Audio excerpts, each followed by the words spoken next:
नदी के कार्य एवं निर्मित स्थलाकृतियाँ।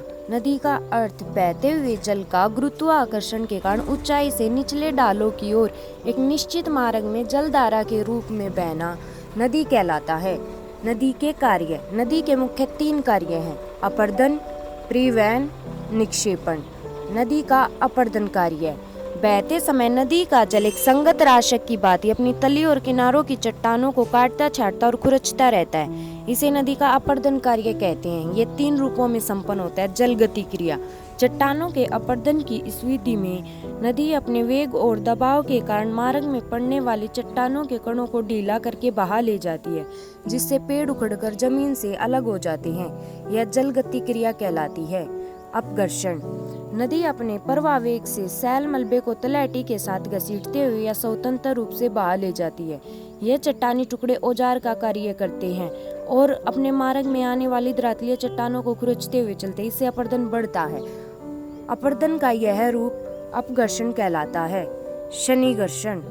नदी द्वारा बहा कर लाए गए असंगठित पदार्थ आपस में टकराते व रगड़ खाते चलते, जिससे उनका और घाटी दोनों का अपरदन होता है। बड़े बड़े शिलाखंड घिसकर गोल नुकीली गुटिकाओं में बदल जाते हैं। अपरदन का यह रूप शनिघर्षण कहलाता है। नदी का परिवहन कार्य। नदी अपक्षय द्वारा टूटी चट्टानों के टुकड़ों को तथा स्वयं द्वारा अपरदित अवसाद को अपने साथ बहाकर ले जाती है। इसे नदी का परिवहन क्रिया कहते हैं। नदी द्वारा ढोए जाने वाले अवसाद को नदभार या नदबोझ कहा जाता है।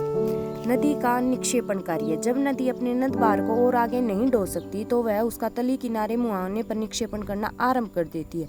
नदी में नदभार ढोने की क्षमता में कमी कई कारणों से आती है। ढाल में कमी, जल की मात्रा में कमी, वेग में कमी इत्यादि। नदी द्वारा निर्मित स्थलाकृतियाँ। नदी घाटी के ऊपरी भाग में बनी स्थलाकृतियाँ। वी आकार की घाटी। उद्गम स्थान से निकलती ही नदी अपने मार्ग के ढाल और गति के कारण अपनी तली को काटकर गहरा करने का कार्य करती है। इससे घाटी का आकार वी अक्षर जैसा हो जाता है। वी आकार की घाटी प्रायः उन क्षेत्रों में विकसित है जहाँ वर्षा सामान्य से अधिक होती है। गोर्ज। संकरी और अत्यधिक गहरी वी आकार की घाटी को गोर्ज कहा जाता है। ऊंचे पर्वतीय क्षेत्रों में जब नदी प्रतिरोधी चट्टान के ऊपर बहती है तो वह तीव्र वेग के कारण तली को काटकर अपनी घाटी को गहरा करती रहती है, जबकि पार्श्विक अपरदन का कार्य कम होता है। चट्टानों की कठोरता के कारण घाटी के किनारों के ऊपरी भाग ऋतु अपक्षय के कारण कट कट कर नीचे गिरने लगते हैं। गोर्ज ऊपर से अपेक्षाकृत चौड़े होते हैं। कैनियन। बनावट की दृष्टि से गोर्ज और कैनियन में कोई विशेष अंतर नहीं होता, फिर भी कैनियन गोर्ज की अपेक्षा बड़ी गहरी और संकरी होती है। यह घाटी अंग्रेजी के आई अक्षर जैसी होती है, जिसके दोनों किनारे एकदम तीक्ष्ण ढाल वाले होते हैं। कैनियन सामान्य शुष्क व अर्धशुष्क प्रदेशों में पाए जाते हैं, क्योंकि ऐसे क्षेत्रों में कम वर्षा के कारण घाटी चौड़ी नहीं हो पाती है। जलजगृतिका। नदी के मार्ग में पड़ने वाले ठोस चट्टानी तल पर लुढ़कते हुए शिलाखंड गड्ढे बना देते हैं। इन गड्ढों में नदी का जल जब भंवर के रूप में घूमता है तो गड्ढों में पड़े कंकड़ पत्थर जल के साथ तेजी से घूमते हुए छेदक का काम करते हैं। नदी तल में बने ऐसे गृत्तों को जलजगृतिका कहा जाता है। जलजगृतिका का मुंह चौड़ा और संकरा होता है। जलप्रपात। जब नदी चट्टानी कगार के ऊपरी भाग से सीधे नीचा गिरती है तो उसे जलप्रपात कहते हैं। स्थायी जलप्रपात। जब चट्टानों के परतें लंबवत अवस्था में, जब कभी नदी के मार्ग में कोमल चट्टानों के बीच कठोर चट्टानों की परतें लंबवत खड़ी मिलती है तो कठोर चट्टान के पास स्थित कोमल चट्टान शीघ्रता से अपरदित हो जाती है। डाइक अपनी प्रतिरोधी प्रकृति के कारण बची रह जाती है। फलस्वरूप नदी कठोर चट्टान के ऊपर से नीचे और जलप्रपात बनाती है, जिसे स्थायी जलप्रपात कहा जाता है। अस्थायी जलप्रपात। कई बार कोमल चट्टान के ऊपर कठोर और प्रतिरोधी चट्टान बिछी होती है, जिसे टोपी चट्टान कहते हैं। नीचे गिरता जल आधार चट्टान में गृत बना देता है, जो धीरे धीरे बड़ा होकर अवनमन कुंड का रूप धारण कर लेता है। इस कुंड में ऊंचाई से गिरता जल उछल उछल कर समीप की कोमल चट्टानों को अपरदित करता रहता है, जिससे कठोर चट्टान का अग्रभाग आधारहीन होकर नीचे गिरता है। इससे जलप्रपात पीछे हटना लगता है, जिसे अस्थायी जलप्रपात कहा जाता है। शिप्रिकाएं। जब नदी के मार्ग में कठोर तथा कोमल चट्टानें अनुप्रस्थ दिशा में स्थित होती है तो असमान प्रतिरोधिता के कारण नदी का मार्ग उबड़ खाबड़ हो जाता है।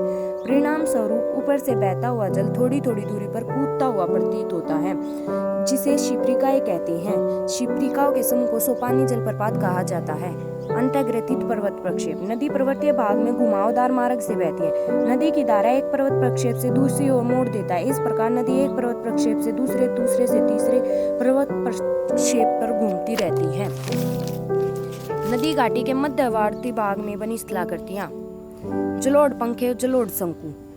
जब कोई पर्वतीय नदी मैदान में प्रवेश करती है तो ढाल के एकदम कम होते ही नदी अवसाद को बहा ले जाने में असमर्थ होने लगती है। परिणाम स्वरूप नदी अपने नंदबार को पर्वतीय कंदरा से बाहर एक अर्धवृत्ताकार रूप में फैला देती है, जिसे जलोढ़ पंख कहते हैं। कई बार अधिक नदबार के जमा हो जाने के कारण जलोढ़ पंख काफी ऊंचे और तीव्र ढाल वाले हो जाते हैं, जिन्हें जलोढ़ शंकु कहा जाता है। नदी विसर्प। प्रौढ़ अवस्था में नदी सीधी न बहकर सांप की तरह बल खाती हुई बहती है, जिसे विसर्पण कहा जाता है। मंद गति के कारण मैदानी भाग में नदी की परिवहन शक्ति इतनी क्षीण हो जाती है कि वह अपने मार्ग में आने वाली रुकावटों का आवर्तन द्वारा दूर करने की बजाय अपना रुख मोड़ लेती है। गोखुर झील।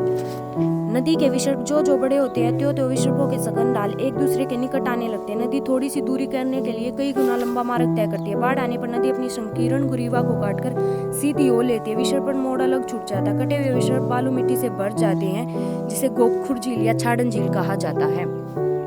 नदी घाटी के निचले भाग में निर्मित स्थलाकृतियां।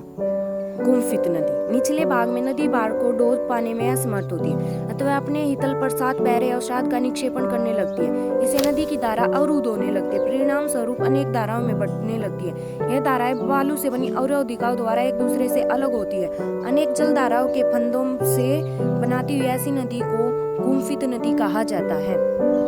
प्राकृतिक तटबंध और बाढ़ का मैदान। वर्षा ऋतु में बाढ़ आने पर नदी के जल के किनारों से बाहर निकलकर बहने लगता है। बाढ़ के समय नदी में जल की मात्रा और नद दोनों ढोने की शक्ति बढ़ जाती है। बाढ़ उतरने पर नदी इतनी अधिक जलोढ़ का परिवहन करने में असमर्थ हो जाती है और नदबार का निक्षेपण करना आरंभ कर देती है, जिन्हें प्राकृतिक तटबंध कहा जाता है। प्रायः यह तटबंध नदी के जल तल से 2 मीटर ऊंचे होते हैं। कई बार तटबंधों के टूट जाने पर नदी का जल आसपास के क्षेत्र में फैल जाता है। बाढ़ की समाप्ति पर जल अपने साथ बहा कर लाए गए मेहनत बार को एक परत बिछा देता है, जिसे जल बाढ़ का मैदान कहा जाता है। डेल्टा। किसी समुद्र या झील में गिरने से पहले नदी अपने आधार तल को प्राप्त कर चुकी होती है। इस समय उसकी शक्ति अत्यंत क्षीण व वेग अत्यंत मंद हो जाता है। नदी अपना बचा हुआ समस्त भार मुहाने पर जमा कर देती है। इस अवसाद के अवरोध के कारण मुख्य धारा कई रूपों में बट जाती है, छोटी छोटी शाखाओं में बटकर बहने लगती है। ये शाखाएं भी अपने मुहाने पर नदबार का निक्षेपण आरंभ कर देती है। एक त्रिभुजाकार स्थलाकृति बनती है, जिसे डेल्टा